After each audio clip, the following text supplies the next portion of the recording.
It's Friday, and the Bluebloods are here with another loaded episode full of college football content for all our listeners out there.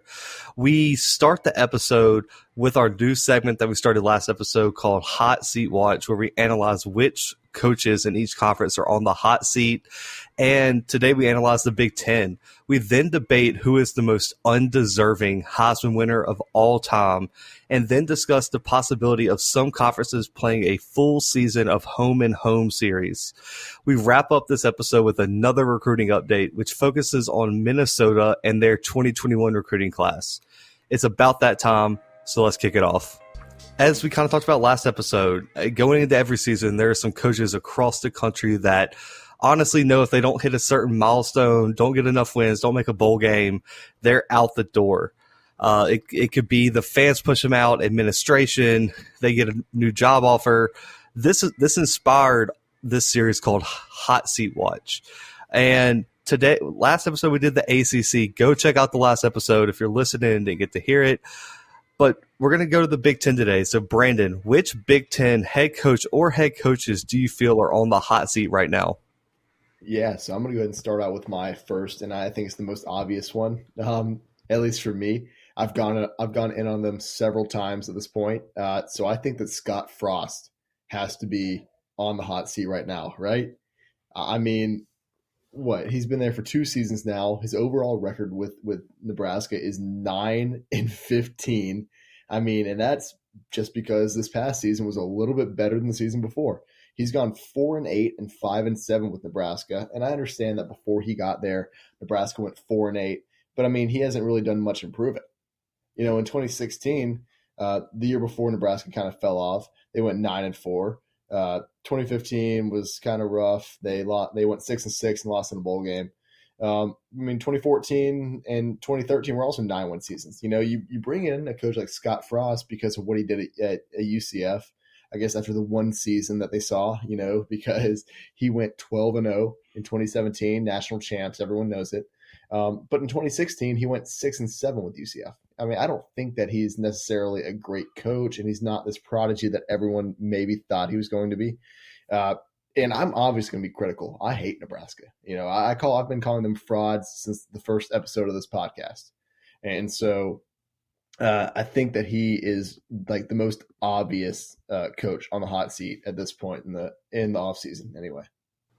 I like the pick. I didn't pick him because I knew you had some strong opinions, but have you looked at their schedule this year yet? Because they have some serious competition, man. They have Cincinnati in week 4, which is most likely a loss because Cincinnati is going to be loaded. And then, Brandon, this is the back end of their season. This is the last 5 games of their season back to back to back with no bye weeks. They have at Ohio State, they have Penn State, at Iowa, at Wisconsin, and then Minnesota to end the season. Yeah, it's going to be another bad season. It's going to be another 4-8, maybe 5-7 season for Nebraska. Yeah, and I mean that's not even including Purdue returning their players that were hurt last year. That it's not traveling to Northwestern, which was on the rise until it's tough last season. And then you have Rutgers with a new head coach in Greg Schiano. I think he needs more time, but you never can overlook somebody. So I think Scott Frost, it could be in trouble if things go south. I mean, if they can't afford to lose any game that they're supposed to win next year, and if they do, they're going to be in major, major trouble. But, Brad, I don't know about you. I really think there's a lot of interesting scenarios that could play out for this conference. I really think looking through this conference, you know, getting ready for this segment, I saw about 5 to 6 coaches that I could see programs moving on from if things go south next season. I mean, there's nothing. I mean, I think the only certainties. Obviously, you think that Jim Harbaugh could potentially be on the hot seat. I'm just waiting for that one. I don't mean to burst your bubble here or anything, but I mean, I think there's only a handful of untouchable coaches at this point, and I think that's PJ Fleck. I think that's Ryan Day. I think Jim Harbaugh, James Franklin, and maybe Paul Chryst, but everyone else.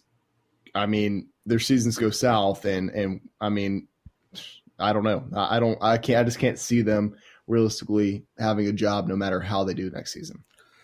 Yeah, so I mean, I'm going to stick with my number 1 and 2 on my list. I've ranked these. I had a lot of debate about it.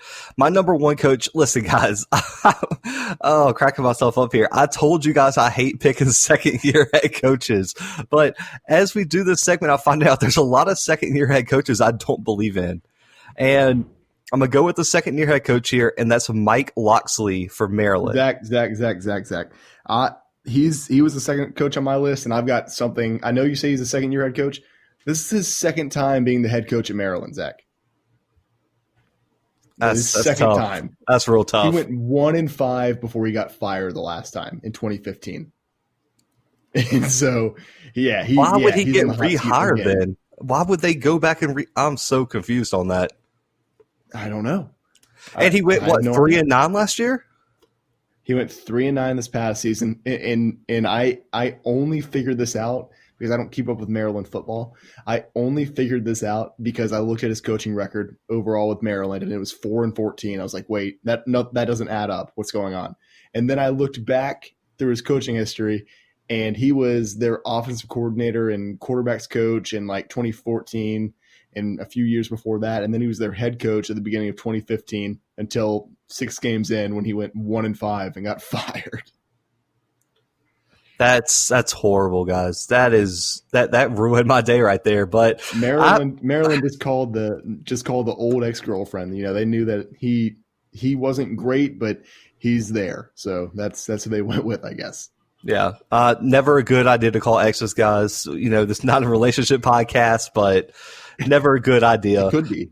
It could be. I guess it could be sometimes. But, you know, for me, I think he's already on the hot seat again. I mean, Brandon, 3-9. And the only wins for Locksley last year were Howard, not a D1 school, Syracuse, and Rutgers. Do you remember when people at the beginning of the season were like, Maryland scoring 70 points, they might be good? Well, Maryland's offense was on one of our early segments when we started the podcast. They were the winner of, I think, like week 2 or 3. You're right. That's what I'm saying. It's how the turntables is what some would say. Because I think they outscored their opponents like 130 something to like 3. Right. And it looked really good to start.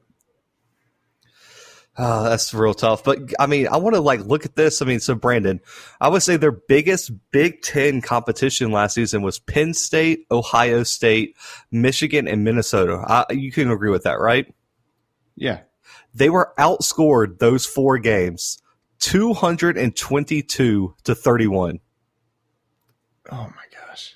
That's not acceptable. That is getting smacked. They lost 73-14 against Ohio State and 59-0 against Penn State. That's nuts, man. That's what I mean. I can't fathom. I don't want to keep going back to this, but I can't fathom what made them think, yeah, let's go back to Mike Locksley. You know, because I guess it is Maryland, but I don't think people are just turning down college football, especially Power 5 college football head coaching jobs left and right. No, I mean, you got to think of some of the coaches that have moved this year. I mean, Mike Norvell out of Memphis would have been a shot. Could have been given a shot. Luke Fickell out of Cincinnati. I mean, there's multiple, I guess, group of 5 schools. I mean, Appalachian State's head coach just got hired. There's so many. Boise State. I mean, there's all these schools that you could have went after. And you go for Mike Locksley because he had one. I guess he had an okay year as offensive coordinator for Bama, but can we really give him any credit?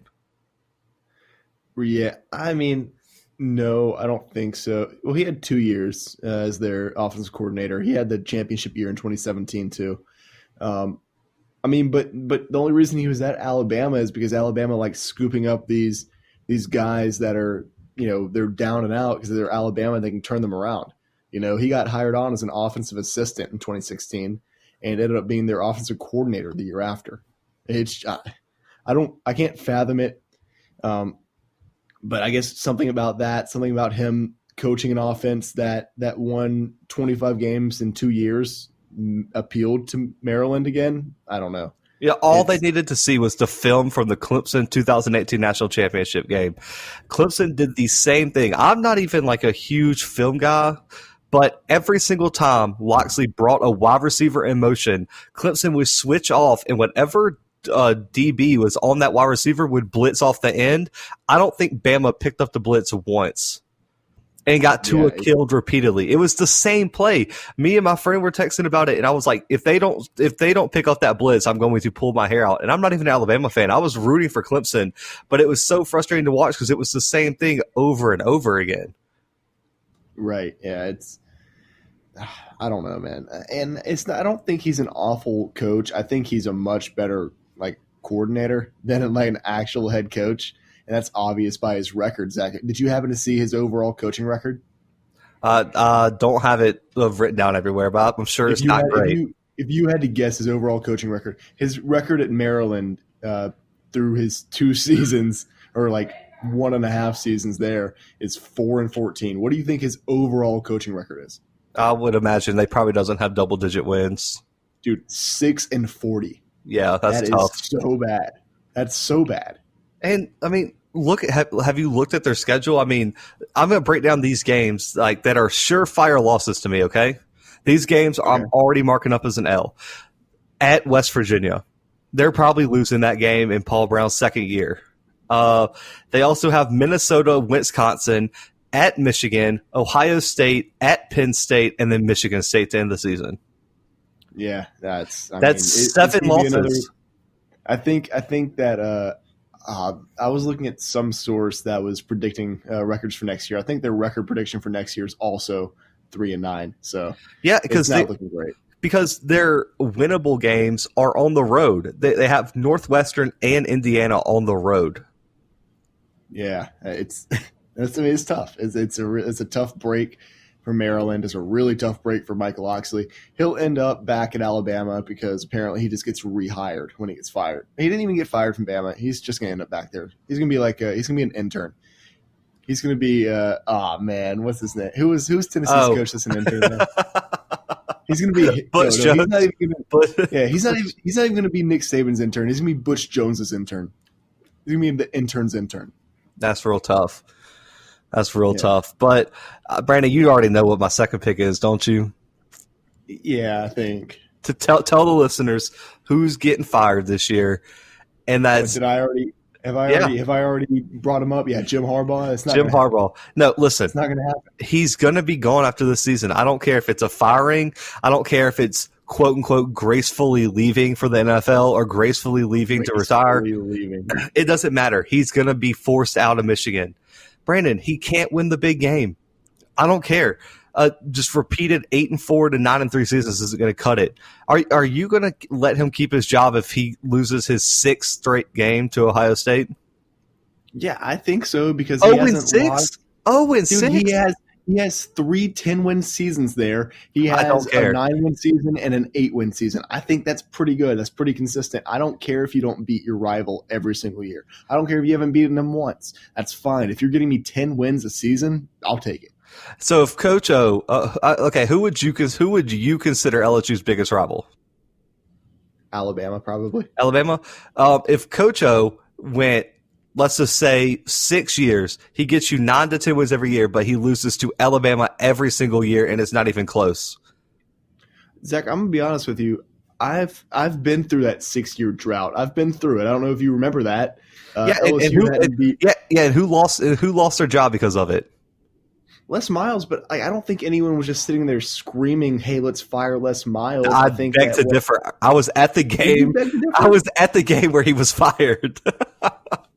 Yeah, at the Auburn game. Yeah, but no, I mean, I think that it was kind of a shock to everyone. I mean, I understand that season didn't start out great. We're not talking about LSU right now. Let's talk about Michigan. Okay. Listen, I went back to 2015. Here are the games that have cost him his job, in my opinion. 2015. Yeah, it's a decent season. They lose to Utah to open the season, Michigan State and Ohio State. You can't win any of your big games. 2016, undefeated all the way, and then lose 2 straight games to Iowa and Ohio State. And then you get beat by Florida State in the bowl game. Then you go to 2017, which is the worst year. You lose to Michigan State, Penn State, Wisconsin, Ohio State, and then you get blown out by South Carolina. Okay. I mean, look at Michigan before Jim Harbaugh got there, though. How are they doing, Zach? How are they doing for the? I mean, just looking at the 2 years before he got there, they went 7-6 and 5-7. I mean, They weren't. I mean, they've how far back do you want to go? Because Because how far back do you want to go? Because Michigan used to be winning national championships. yeah, but were they winning national championships the last guy they had? Well, no, that doesn't qualify. I mean, that's like no one was winning national championships before Nick Saban at Alabama since the 90s. I was about to say they've won quite a few. Well, yeah, back when there was like 7 teams in the league, they won like 6 before 1920. Okay. I'm just saying, listen, and then last year you lose to Wisconsin, Penn State, Ohio State, and then you lose to Alabama with a backup quarterback. Right. And some players sitting out. And then you get to 18, Notre Dame. That was a horrible loss for the first week of the season, Notre Dame. Then you lose to Ohio State, and then you get blown out by Florida. Okay. All I'm saying is that if you look at Michigan's previous coaches that have been fired, there are 2 previous coaches that were fired. We're looking at Rich Rodriguez. We're looking at Brady Hoke. Why did they get fired? Because Rich Rodriguez had a 3-9 season, a 5-7 season, and then a 7-6 season. And then he lost in the Gator Bowl, the one winning season he had. We're looking at Brady Hoke, who came in strong, 11-2, then went 8-5, 7-6, 5-7. I mean, he's getting progressively worse. I mean, but before that, it was Lloyd Carr. We can talk about Lloyd Carr all we want. He was good. He was a great coach. Don't get me wrong. There's a reason he wasn't fired. There's a reason he just retired. This is an unhealthy relationship for Michigan. You're paying him the second or the third most in the country to coach a team to go mediocre to the Citrus Bowl every year. I've said this so many times, Zach.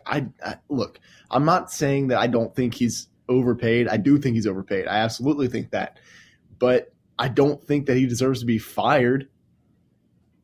I don't. I disagree. Like, you could get a coach that could do this for way cheaper with way less. I mean, he's just always in the media talking BS, writing stupid letters in crayon to the NCAA about stuff that should or should not happen, whatever you want to say.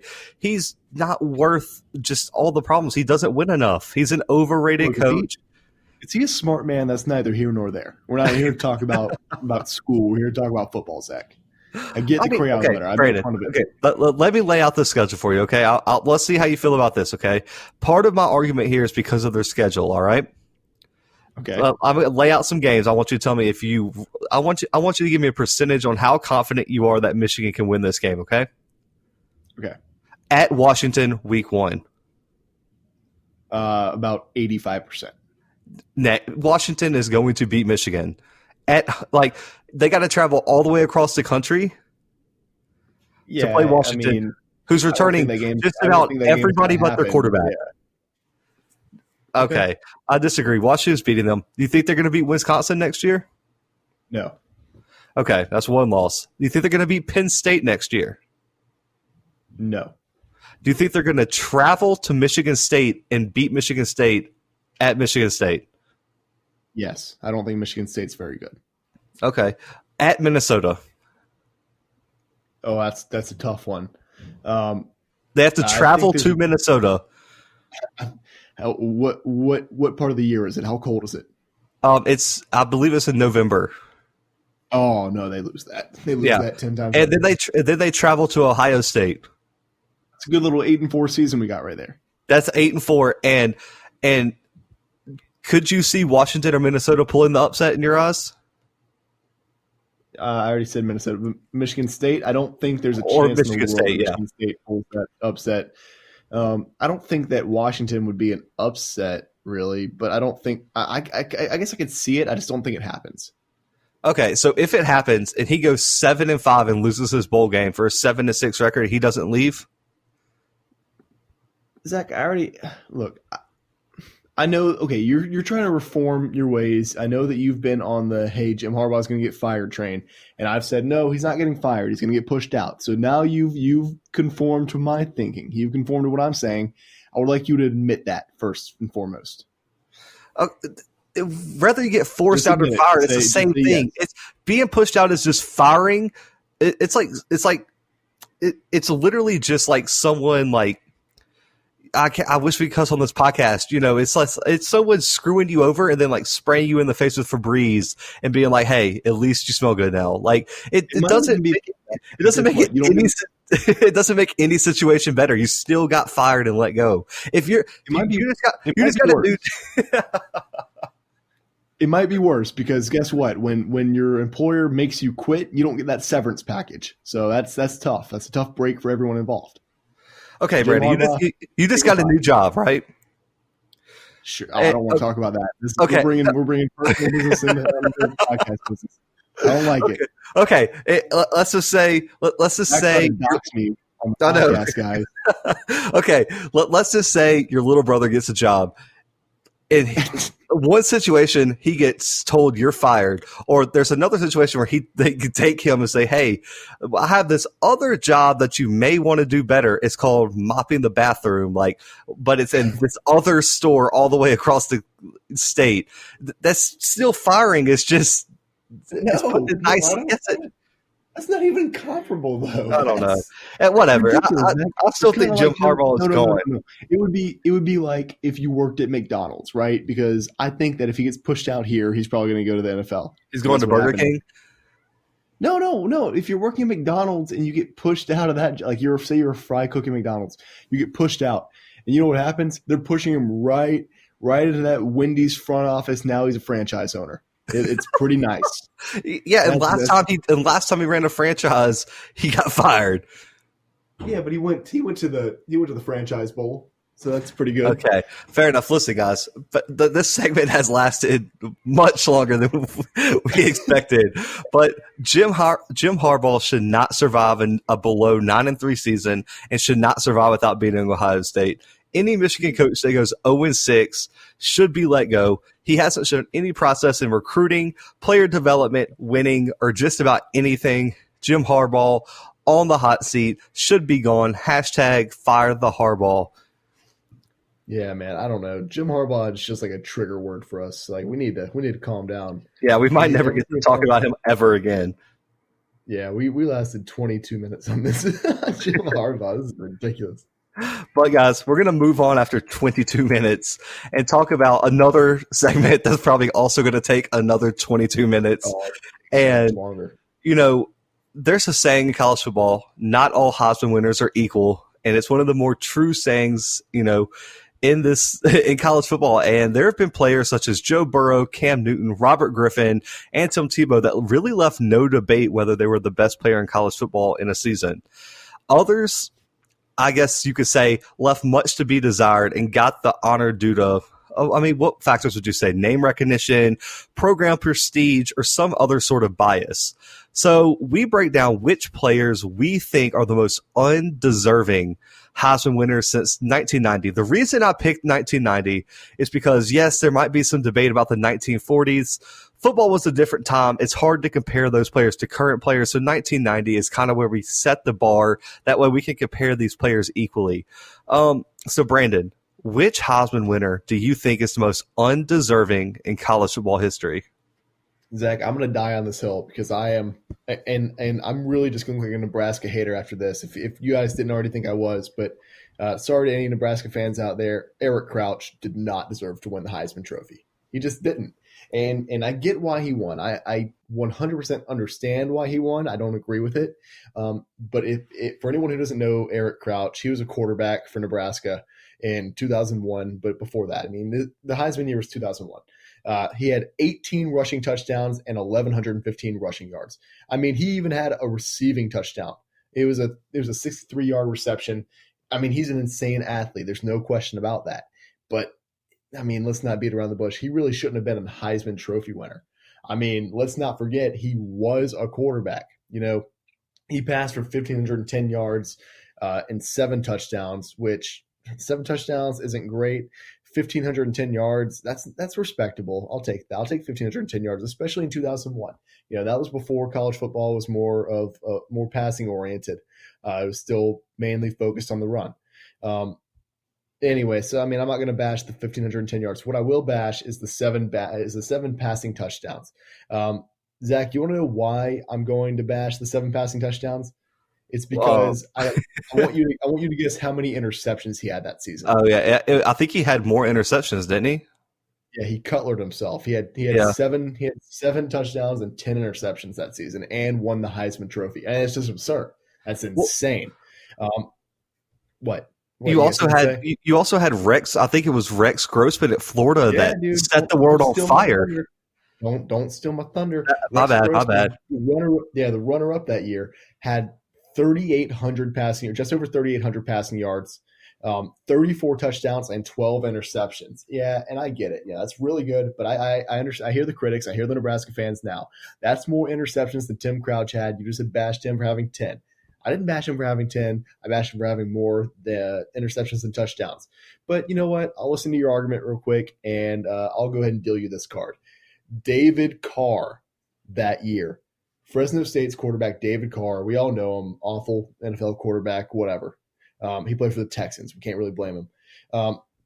David Carr placed fifth in the Heisman race this season.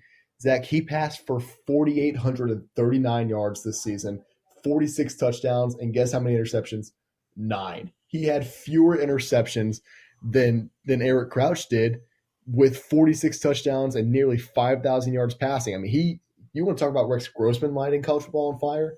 David Carr really lit college football on fire. So I just don't understand how 2,600 combined yards and more interceptions than touchdowns can win you the Heisman Trophy. But let's focus on those yards for a second. 2,600 combined yards, 1,115 yards rushing. I mean, that's very impressive. And I understand the novelty of a quarterback who had more rushing attempts than passing attempts.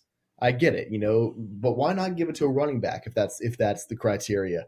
Well, I mean, there wasn't even a running back in consideration for the Heisman this year. But I mean, if we're going to give it to somebody based off of what they did on the ground, I mean, 1,115 yards, that's impressive. 18 touchdowns, that's very impressive rushing. But why does that deserve the Heisman? Because if that deserves the Heisman, then why not give it to BYU's running back that season, Luke Staley? Because he had 1,600 rushing yards and 24 touchdowns. I mean, I'm just here to say there's more impressive players that weren't even in the Heisman race than Eric Crouch. So I just don't understand at all how he won it. And this was one of the Heisman races that was a little bit closer than any of the others. And there are some, non-tangibles to take into consideration. This was 2001. So like Zach said, Rex Grossman did light college football on fire. He was a sophomore at the time. And this was, 6 years before a sophomore ever won the Heisman Trophy. So, and that was Tim Tebow. I wouldn't compare Rex Grossman to Tim Tebow necessarily. But I do think that Rex Grossman was more deserving of the Heisman than Eric Crouch was. I'll agree with you. I think I like that pick. I think there's two that are probably above it, but I agree that, the rumor is Eric Crouch got the Heisman because Tommy Frazier got beat out in 95. So that's the rumor, is that they gave it to Nebraska in return for screwing that one up. And that's a whole other debate. But I got one that's obvious and one that's really controversial here because I couldn't decide between these two. Brandon, which one should we start with? Controversial or obvious? Yeah, give me the obvious because I want to save the best for last. Okay, so this is really my number 2 choice here. I would have to go with the other one first, but it's an obvious one. It needs some discussion because I think it might be the biggest robbery of all time. And that's Charles Woodson of Michigan when he stole the Heisman Trophy from Peyton Manning, who rightfully deserved it. Yeah, Brandon, that's true. I'm going to give you some stats here, okay?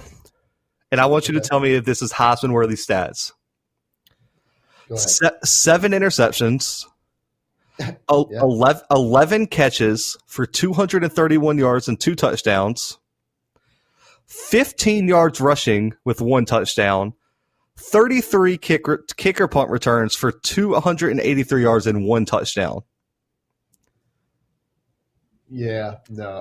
Those are Charles Woodson's stats for Michigan in 1997. It's tough. Brandon, do you want to hear defensive Heisman, Zach? We know it.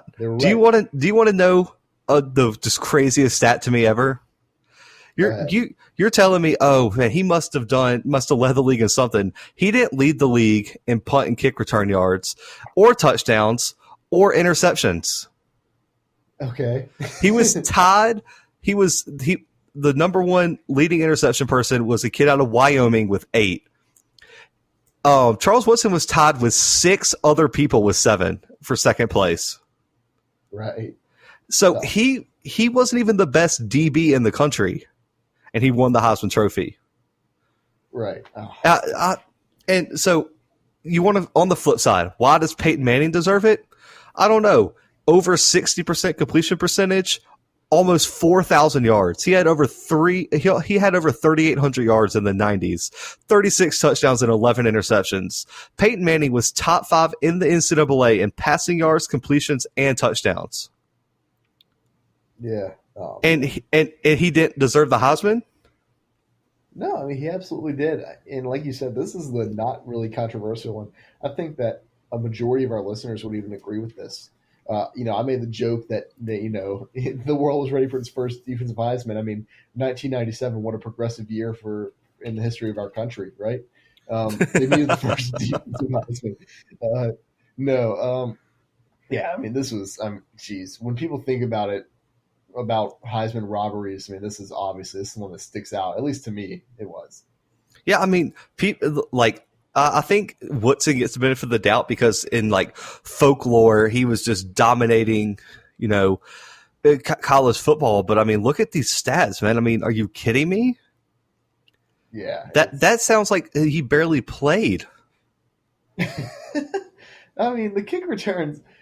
Like you said, he's not the leader, but over 200 yards in kick and punt returns is pretty good. That's all right. It's I mean, it's all right. Yeah, I mean, when you compare it to someone like Devin Hester or what was his name from San Diego State, Penny. I mean, dominating, and then you got Pettis from Washington recently. I mean, Woodson wasn't anywhere near them. They were putting up hundreds of yards of kick return yards and returning 6-7 a year. Right. He gets one, and we're going to give him the best player in college football award. No, I mean, he did a pretty cool Heisman pose, though. That was kind of sick, right? It was all right. I'll give it a 4. I mean, that honestly, that wins it for me. If you do the Heisman, how am I supposed to not give it to you after that? It's just tough. I mean, Lamar Jackson did it and then gave up a fumble to let Kentucky beat Louisville in the year he won it. Yeah, that's true. Well, he still won it. He did. He did. Nah, a lot of people don't think he deserves it. I didn't pick him. That's not my controversial one. We're ready for it. Okay.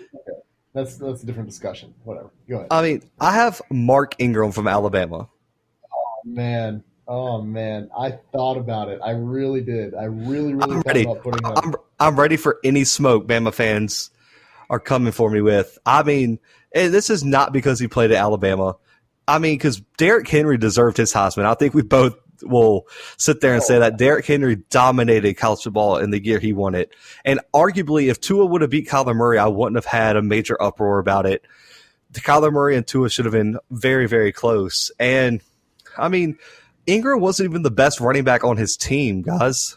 Trent Richardson was way better than Mark Ingram. Trent Richardson didn't really play that year. I mean, he was on the team. He didn't play a lot.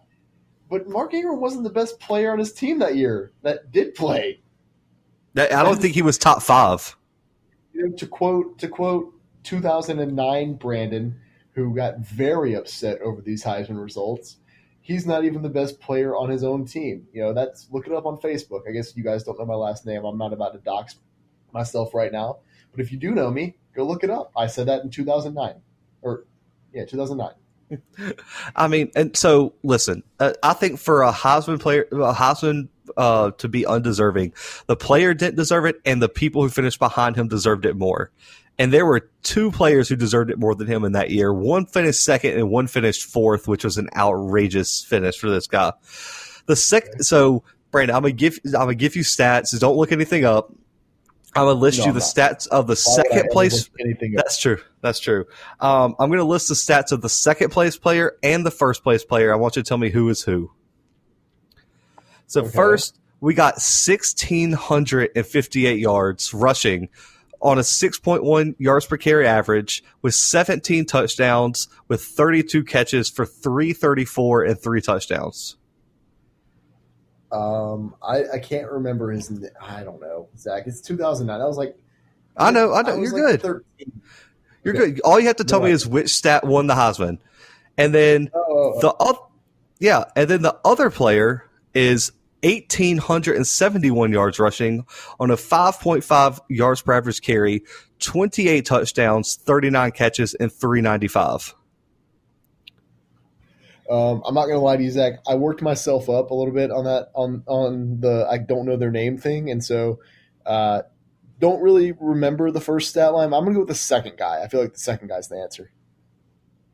The 1,800-yard rusher finished second. Nah, it's That's not Toby good. Gerhardt Good. for Stanford.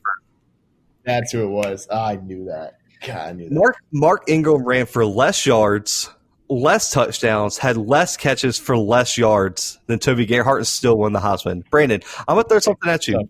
If a running back is going to win the Heisman, shouldn't that running back lead the league in something? Yeah, probably. Ingram ranked 4th in rushing yards and 11th in rushing touchdowns. Yeah, man. It's Toby Gerhardt led the NCAA in both of those categories. You know what? Eric Crouch had more rushing touchdowns than Mark Ingram did. That's crazy. Crazy world we live in. Oh, man, that's real tough, isn't it? Yeah, That's real tough. that's And bad. really and truly looking back, Ingram won this Heisman just based on the perception of Bama and the fact that there was an uproar that Bama never had a Heisman Trophy winner, and they just gave it to this guy. He didn't deserve it. The Bama is perceived higher than Stanford, especially at the time. And this is a take I know I'm right on. I don't care if you're a Bama fan and you got that Mark Ingram picture up in your wall. Tear it down. He doesn't deserve that picture. Get that tattoo removed. You don't need it. Exactly. And if you think I'm biased, just remember this was the closest vote in Heisman Trophy history. So it shows you the dissension between the voters, and Mark Ingram dominated the Southern states. Yeah. I mean, it's not like a presidential election, Zach. There's no electoral college. So I don't know what you mean he dominated the Southern states, but yeah. Voters who worked in the Southern states and covered the SEC majority voted for Mark Ingram and ranked Toby Gerhardt much lower than they should have. So it was almost a bias, like, hey, we got to get an SEC, got to win this. Yeah. Zach, I'm going to be honest with you. I'm shocked that you haven't brought up another player's name for the 2009 season. Don't worry. I was coming. It's coming. In case you don't know, in case you guys don't know, Colt McCoy finished 3rd. Outrageous. And 4th was the player who should have won the Heisman. And that is Ndamukong Suh, defensive tackle out of Nebraska. He was the most dominant and best player in the country that year, and it wasn't close. The Heisman Trophy is not for the best player on the best team. That's BS. That's not how that's not what the award is about. Ndamukong Suh is a better college football player than Mark Ingram ever could dream of being. And that's nothing but facts. I don't disagree with you that he should have beaten Mark Ingram out for it. I don't think he should have won. I think Toby Gerhardt should have won it that year.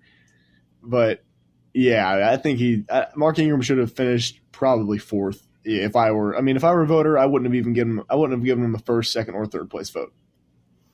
No, because Colt McCoy had a decent year. Don't get me wrong, but I think Ndamukong Suh had the best defensive lineman year of all time. Yeah, we know how you feel about it, Zach. We're playing the hits right now. I get it. We already talked about Jim Harbaugh and his job, security, and now we're talking about Ndamukong Suh, and people are gonna pretty much catch on to our shtick before long. I'm telling you, it's not a stick. We can fight about it. We can Twitter beef about it. Mark Ingram is the most overrated Heisman Trophy winner of all time. And even if we went back to the start of college football, no one was less deserving than Mark Ingram. Wow, that's what a take. It's true. And guess what? We post these little, sneak peeks of the video. We're putting that in the video. Mark Ingram is overrated. Zach, I want you to just take that one soundbite that says Mark Ingram's underrated, and that's what I want the preview to be. Just Mark Ingram's overrated. That's it. Just a 3-second clip. And that's it. That's it. And just get every single Alabama fan that we had listen, just unsubscribe instantly. Oh, that'd be real tough, wouldn't it? And a lot of our listeners are Alabama fans. Yeah, Oh, right. man. This is tough. You guys, let us know what you think. Who is your biggest bust on? I mean, I guess most overrated Heisman. But we're going to move on. Third segment of the day. Man, this episode is flying by. As we stated earlier in the show, a little bit earlier in the show about how college football approaching. There's a little bit of COVID stuff going around. Brett McMurphy, I guess, had the Twitter world buzzing, works for the stadium. He reported yesterday that many schools are having within conference talks about possibly playing home and home series in the event that all schools are not allowed to compete next season. So this could mean that if the SEC did this, we could see 2 Iron Bowls, one at Auburn and one at Alabama. Big Ten, 1 game at Michigan, 1 game at Ohio State. That would just set college football on fire. And, if this becomes a reality, this could be one of the most unique seasons in college football history. So, Brandon, what is your take on the possibility of this? And would you like to see this in college football this year? Yeah, I'd love to see this in college football this year, Zach. I don't care if fans aren't allowed at the games if this happens, because this is going to be the most electric thing of all time. And let me go ahead and ask you a question real quick, Zach. So do you think that this is potentially the first season that Jim Harbaugh loses twice to Ohio State? Yes, it might be. He'd be 0-7, Brandon. Yeah, that's tough. That's in 6 years. That's real bad. That's horrible, right? You might be changing your opinion, huh? Well, I mean, if he loses twice in the same season to Ohio State, yeah, I guess I'd have to. That would be. And then, God forbid they get rid of divisions and he has to play them 3 times. They have to play him in the conference championship. He's 0-8 after 6 seasons. I'm actually rooting for that now. That's really what I want to see. Either that or I want to see Alabama lose 3 times to the same team. I don't care who it is. I hope it's Vanderbilt. That's who I hope it is, actually. That would be awesome. You know what? I kind of just throw this in. I kind of hope Michigan keeps Harbaugh. I want to see if they let him get to 0-10. Yeah. It could be fun. It could be a lot of fun. But yeah, to answer your question, I think that it would be a lot of fun to see this happen. What are the best games? What are the best games that happen during a college football season, Zach? I mean, what are the games that you want to see the most? They're interconference for the most part. I mean, you want to see the Alabamas and the Auburns, the LSUs and the Alabamas, the Texases and the Oklahomas. You want to see all these games happen. You want to see Michigan, Ohio State. You already mentioned that. But we want to see these big games, and most of those big, games are in conference. I don't know. I think it would be incredible. I mean, I think it would be great for college football ratings, but at the same time, I think that it would be detrimental to teams that are barely keeping their head above water right now. There's been talks about certain teams that are in Division I college football that might have to drop down to, FCS or Division II because of financial reasons. I mean, a lot of schools are losing a lot of money right now. And if these schools, I mean, we're talking about the Chattanoogas, the Chattanoogas, I guess they're already D2, so I guess not. I only brought them up because Alabama seems to play them every single year. But I mean, man, I'm trying to think of a team like South Alabama. Do you really think that? I mean, South Alabama just paid for a brand new stadium to have their home games at. Do you really think that they're in a place financially where they can afford to not get these $1 million payouts from Mississippi State for getting, sometimes for beating them, but for getting beat on national television? I mean, they get paid so much money to do that. Yeah, they definitely can't afford that at all.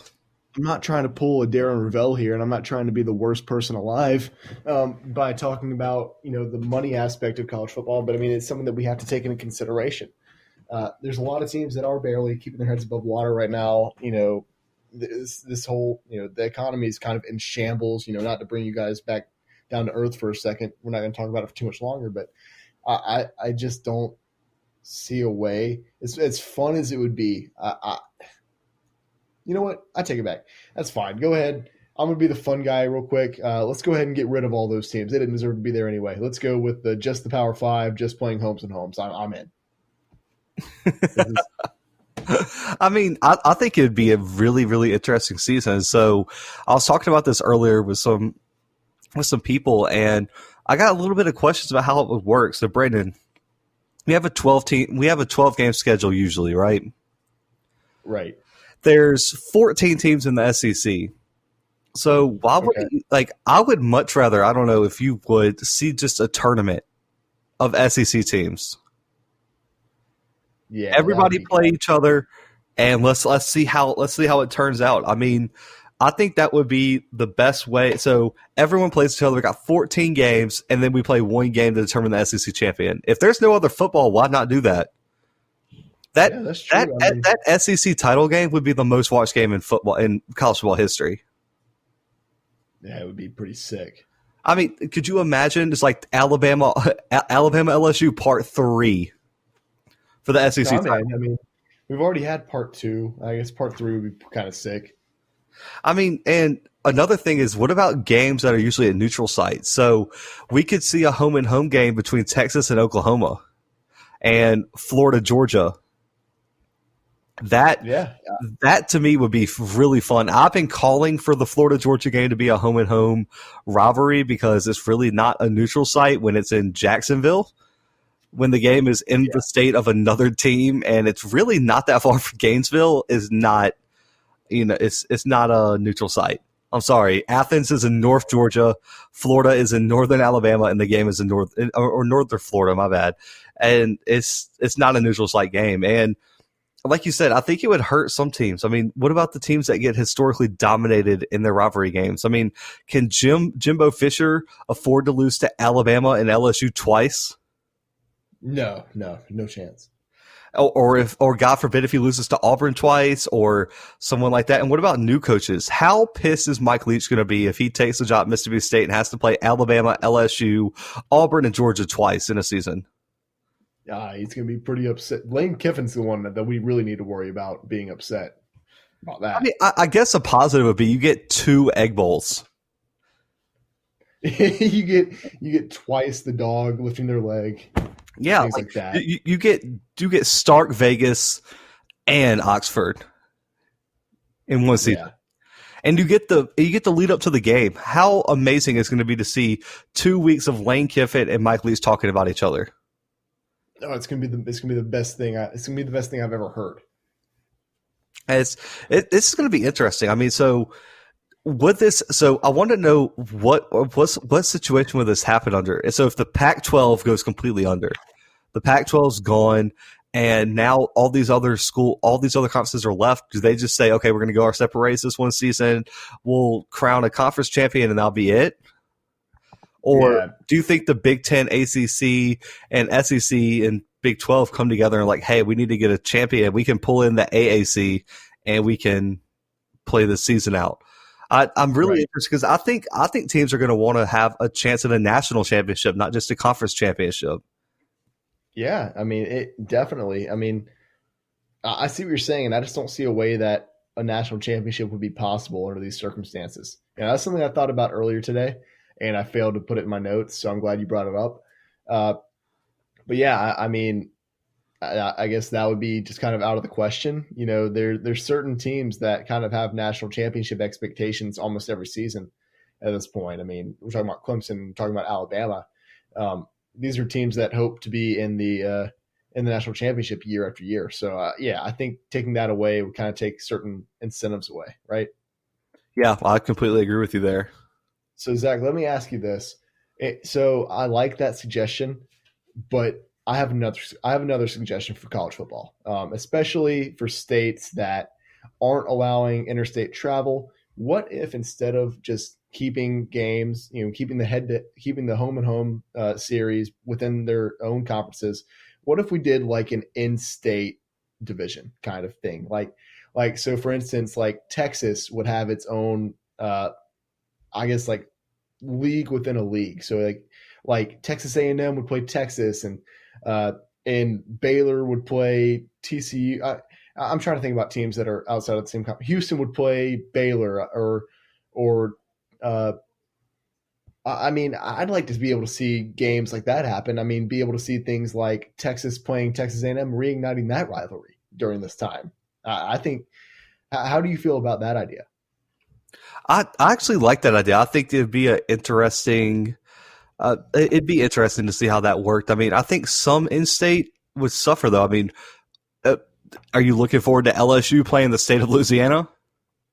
No, see that I was going to bring that up, and then this is kind of like off the dome. I didn't take any notes on this, Zach. I'm just sitting here thinking, and this is what I do when I overthink. So, what if we just kind of grouped states together, right?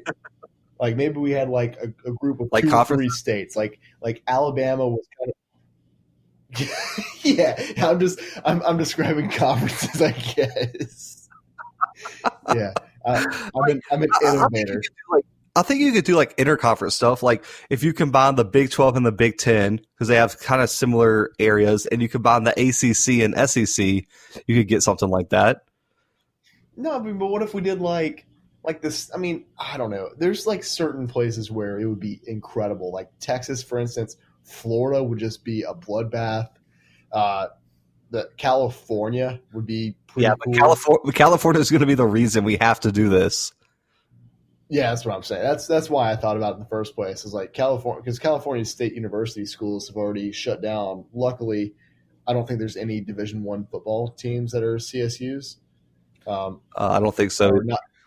Maybe Fresno State. Fresno State might be a CSU actually, but I mean, there's not a ton. No, there's not a ton, and I mean Oregon's in the same boat though. I mean, but you have a lot of these SEC schools down south that are already saying that they're going to be open and we're playing football. So I really think this could be a possibility. I mean, if the SEC is the SEC is moving forward with football, guys, I'm just going to go ahead and say the SEC and probably ACC are going to have football, and most likely the Big 12 too. Yeah, like any states. I think the only conference really in question, or the only Power 5 conference really in question at this point, is the Pac-12, right? Well, I think the Big 10 could be in some trouble because of some of those Northeast teams. I mean, but they don't. It's not like. Okay, I see what you're saying. And Ohio is taking a very conservative approach to opening back up too. That's true. Okay. And so if Ohio State can't play, the Big 10 is screwed. Yeah, they're done for. That's not going to happen. That's the main program. I mean, it's like you said. I believe it was last episode. If Alabama can't play, what's the SEC going to really do? Right. That's true. Because I think each conference has a few programs. So I think the Pac-12 is going under right now because of Oregon and USC not being able to play. If Texas or Oklahoma can't play, the Big 12's done. If Michigan or Ohio State can't play, the Big 10's done. And for the ACC, it's really just Clemson, I think, to be like, I don't want to be disrespectful, but if anyone, okay, I'll say Florida State, Miami, and Clemson. How about that? If anyone other than that, ACC is moving on without them. And unless it's basketball, then UNC can jump, UNC and Duke can jump in. You're telling me the ACC can move on without Wake Forest? Facts. No, without Boston College. You think they're gone without? Yeah, Jamie. You think they're going on without Boston College, Zach? No Boston College. It's tough. I mean, and for the SEC, I think there's a few teams that can pull it down for the SEC. You look at, oh man, what is it? LSU, Alabama, Georgia, Auburn, and Florida all have major, and even, I don't know, Texas A&M is new. They're the new kids on the block. Any of those schools could really bring it down. Right. No, and you're absolutely right. Those are like the biggest points of interest. I mean, do you really see the SEC stopping if Arkansas is like, you know what, I'm out this season? The SEC is looking for one excuse to put Arkansas on the chopping block in the first place. They have baseball. Man, they're pulling their weight. Listen, Vandy dominates baseball. Kentucky dominates basketball. They're safe. A&M kind of contributes in football. I really don't contribute anything else, I guess. I don't know that. I don't know if they do that in football. I mean, Jimbo Fisher, I guess. They at least win the Texas Bowl. Yeah. That's what a great indicator of a fantastic football program. The Texas Bowl. Texas Bowl, yeah. That's a good one, in Texas too. Like, I mean, like they have to go play in their. If you go to a bowl game in your own state, that's LSU bad sign. LSU would be dragged for playing in the Walk-Ons Independence Bowl. And That lose would, to Louisiana Tech like Miami did this yeah, year? yeah, you can't, yeah, you can't do that. Do you know the riots that would happen in Baton Rouge if LSU would have went to the walk-on Independence Bowl in Shreveport and lost to Louisiana Tech? No, it would, yeah, the state would have consumed itself. Even people who go to Louisiana Tech aren't Louisiana Tech; they're LSU fans. That's that's just a fact. So yeah, the state would have caught on fire and probably sunk underwater. But guys, a home and home series would be entertaining. Let us know what you guys think. We're going to move on to our last segment before we keep you guys here literally all day. Um, and we're going to move on to our last segment of the day, and it's another recruiting update, one of your favorite segments. And we've covered a handful of schools, right? I mean, Ohio State, North Carolina, Bama, a few other teams. Uh, we bring you guys another update on the trail, but we're going to get to an unconventional place here. I don't think anyone listening knows anything about this class. And we're going to Minnesota. We're going to analyze what the Minnesota Golden Gophers are doing this recruiting cycle. This is following up one of the better classes in school history, which ranked 38th in the country. Now, I want to say this, Brandon. When we do these recruiting segments, we're speaking in terms of that school. So 38 for Minnesota is pretty damn good. We're not comparing Minnesota to Clemson or Bama or Georgia. But when's the last time you knew one recruit that went to Minnesota? So keep it in perspective, guys. I just wanted to say that before we continued here. But for right now, Minnesota's in the top 10 of the rankings this season, and they have some immediate contributors in this class with 5 top 400 recruits already committed. So, Brandon, what do you think about this class so far, and what do you think about PJ Fleck's work at this program and on the recruiting trail so far? Yeah, I mean, obviously, I think it's pretty impressive. Um, and I don't want people to get the wrong idea. I don't want them to think that, they're ranked in the top 10 right now, so that's where they're going to finish. That's not where they're going to finish by. It's not going to be close. I could see them being mid-30s again, honestly, which is really good for Minnesota. Very, very good for Minnesota, by the way. I'm not going to sit here and trash them either, but they're not going to finish in the top 10. They're only ranked number 7 right now because they have 16 hard commits, right? I mean, that's a huge number for this time of the year, for this part of the recruiting cycle. It's not going to. I mean, once they hit their cap of 25, which looks like they're probably going to hit it since they have this many already, they'll just keep falling as other teams pass them. But yeah, I mean, like Zach said, 38 is very good for Minnesota. I could see them realistically finishing higher than that. And let's not discredit. I mean, how many 4-stars do they have? They have like 5 4-star recruits right now. 5 or 6. Yeah, so they have 5 4-stars and they have 11 3-stars. And there's absolutely nothing wrong with 11 3-stars. Look, I mean, that's a great class, especially when you look at their 4-stars and see who they are. I mean, Avante Dickerson, the cornerback out of Nebraska, he's a 4-star. Number 1 player in the state of Nebraska, too. Number 1 player in his state. He's the 9th best cornerback in the country. And I mean, that's unheard of, right? I mean, that's insane. That's to think about. I mean, they have him, who's number 1 in his state. They have I wish I could pronounce this kid's last name. Ethan Kalakamanis. He's a dual threat quarterback commit out of Illinois, out of Antioch, Illinois. He's the 3rd best player in his state. He's a 4-star quarterback. They have Steven Ortiz out of Arizona, 6th best player in his state. I mean, all their 4-stars are in the top 10 in their respective states.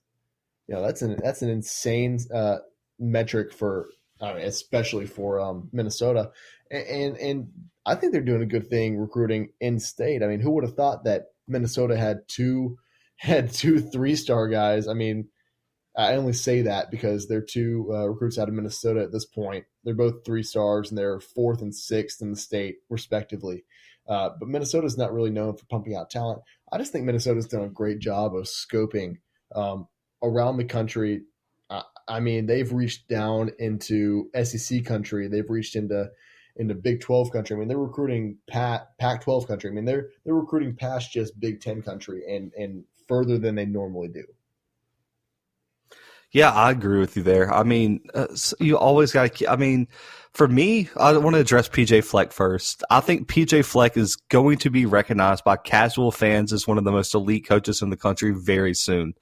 What he's built up in Minneapolis should be admired and praised, and he's not done. I mean, you talked about Dickerson as the top recruit in this class. He is the number 2 all-time rated recruit for this school. Right. And the guy who was above him is from back, I believe it was like early 2000, it's like 2009, early 2010 area. And he transferred. He didn't even play a down for Minnesota. And didn't he end up at Indy? Yeah, he ended up at Last Chance U. Yeah. Last chance, you guys. But I want to just talk about, Dickerson first. I mean, this kid is projected to go to the NFL. I mean, he needs to put on a lot of weight, guys. He's only 160 something pounds, but he's got the height, got the speed. He's quick. He had a 4.1 shuttle, and they project him as a second to third round pick. That's outrageous for Minnesota. And this guy had offers from places like Georgia, Penn State, and all this, and he chose to go to Minnesota. It shows the pool that PJ Fleck has at this program. I mean, you see players like Antoine Winfield Jr. that just left Minnesota, went to the Buccaneers. And I think the thing that people forget is how good Fleck and this program has been at developing talent. Yeah, you might look at some 4 and 3 stars if you're an Alabama fan and be like, well, that doesn't mean anything. Or even if you're an Auburn fan or LSU fan, I mean, we overlook a lot of these players. But he talked about their quarterback commit. His pro comparison is Kirk Cousins. That's pretty good. That's pretty good. I mean, he's been to multiple NFC championships. He beats the Saints every year.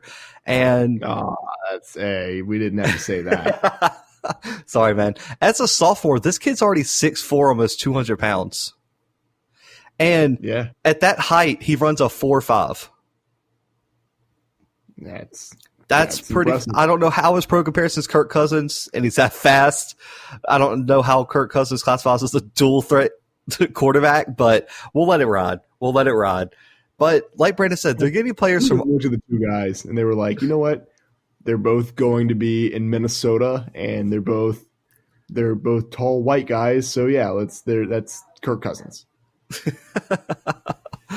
That's fair enough. I mean, but like Brandon said, they're getting commits from all over the country. They have top 10 players from Nebraska, Illinois, Arizona, I believe Ohio as well. I mean, they also have multiple top 10 players from Minnesota too. I mean, these guys have went all over the country. They even have a player from Georgia.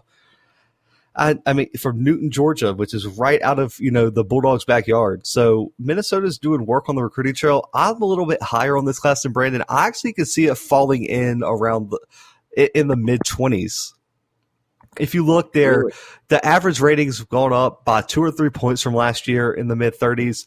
And I think this class could be a little bit more dynamic due to the COVID outbreak. And we're going to talk next episode about how that might affect the transfer portal and the decommits that are coming in this class. So you never know who they could pick up off that. I mean, Avante Dickerson and the rest of these top recruits are recruiting hard on the trail. I mean, if Minnesota can't get these kids to visit, the next best thing is to have recruits that are already committed reach out to some of these other uncommitted recruits.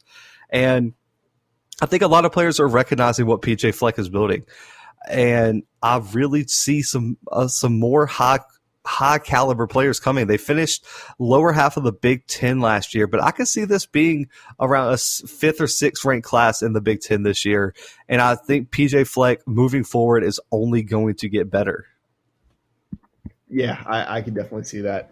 And I've been very high on PJ Fleck, since the middle of last season, pretty much when everybody was super high on him.